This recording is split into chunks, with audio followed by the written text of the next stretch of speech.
A very good morning, everybody. Today we are going to learn relational keys.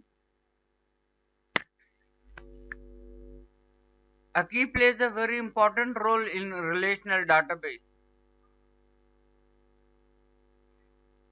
It is used for identifying unique rows from table. It also establishes relationship among tables. It is used to identify uniquely.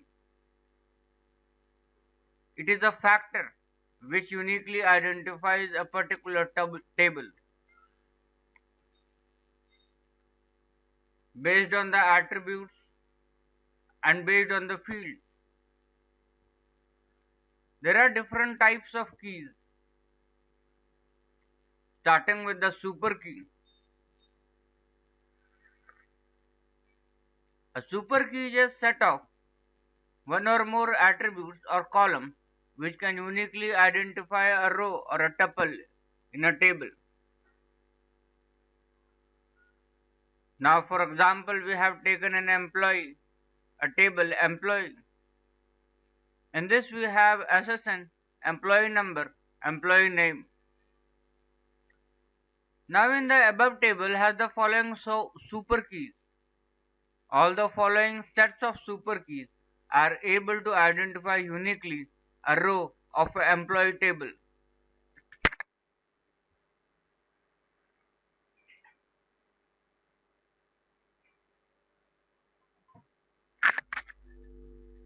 Now we can see that just single emp underscore SSN can identify the particular employee.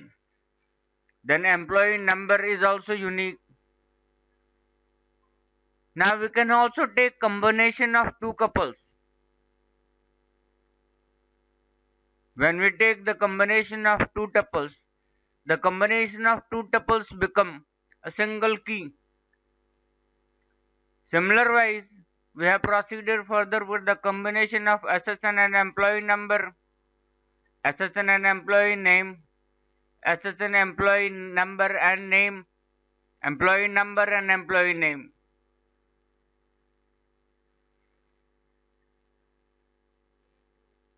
So we can take that super key is a set of all the tuples which uniquely identifies a particular row in a table. Now let us discuss about the candidate key.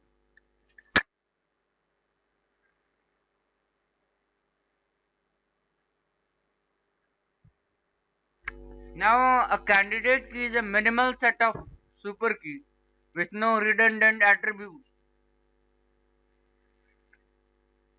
Redundant refers to the repetition. The following two set of super keys are chosen from above sets as there are no redundant attributes in these sets. One can see that SSN number is unique and employee number is unique, and only these two sets are candidate key, as all other sets are having redundant attributes that are not necessary for unique identification.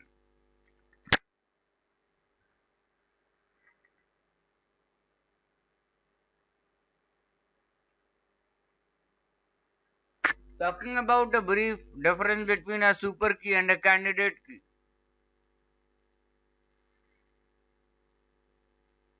All the candidate keys are super keys. This is because the candidate keys are chosen out of those super keys. Now when we choose candidate keys from the set of super keys, we have to look for those keys which cannot remove any fields. In the above example we have seen that we have not chosen the set of SSN number and employee name as candidate key because SSN number alone can identify uniquely the tuple in the table and employee name is redundant.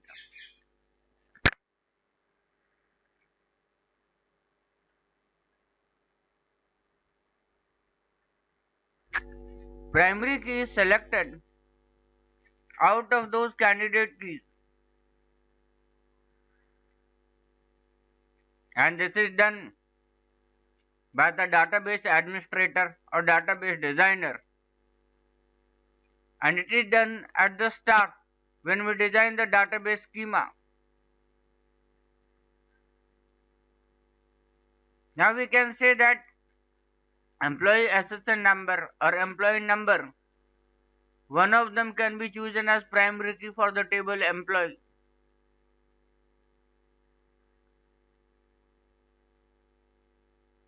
Talking about the foreign key. Foreign keys are the columns of a table that points to the primary key of another table.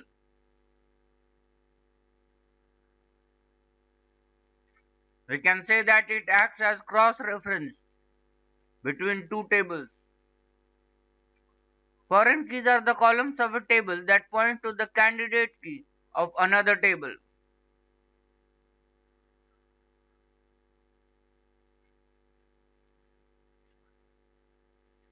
Talking about composite keys, a key that has more than one attribute is known as composite key. It is also known as compound key. Any such key, just like we take super key, primary key, candidate key, etc., are called composite key if it has more than one attribute.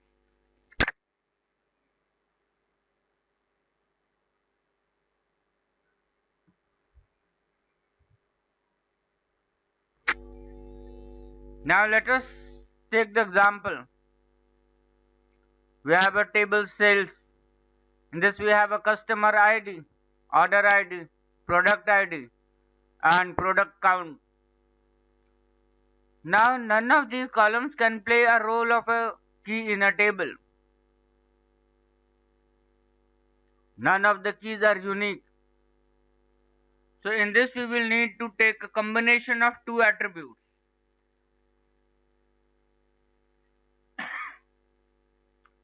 Column customer ID cannot become a key as a primary as a same customer. Customer ID alone cannot become a key as the same customer can place multiple orders. Thus, the same customer can have multiple entries.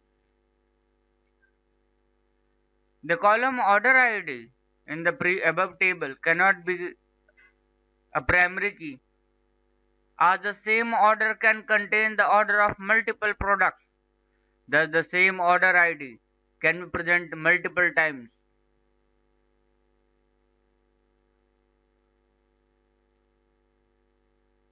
Column product underscore cannot be a primary key as more than one customers can place for the same product.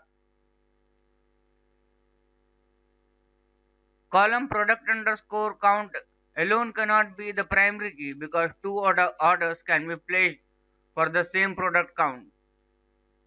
Now based on this, it is safe to assume that the key should be having more than one attribute.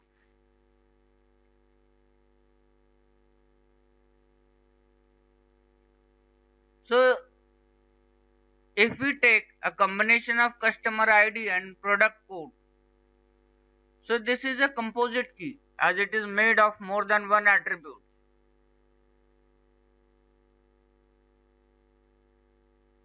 Proceeding with the last set of key, that is alternate key.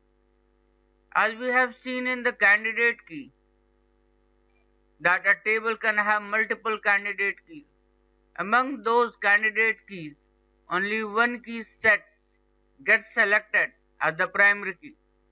The remaining keys are known as the alternate or secondary keys.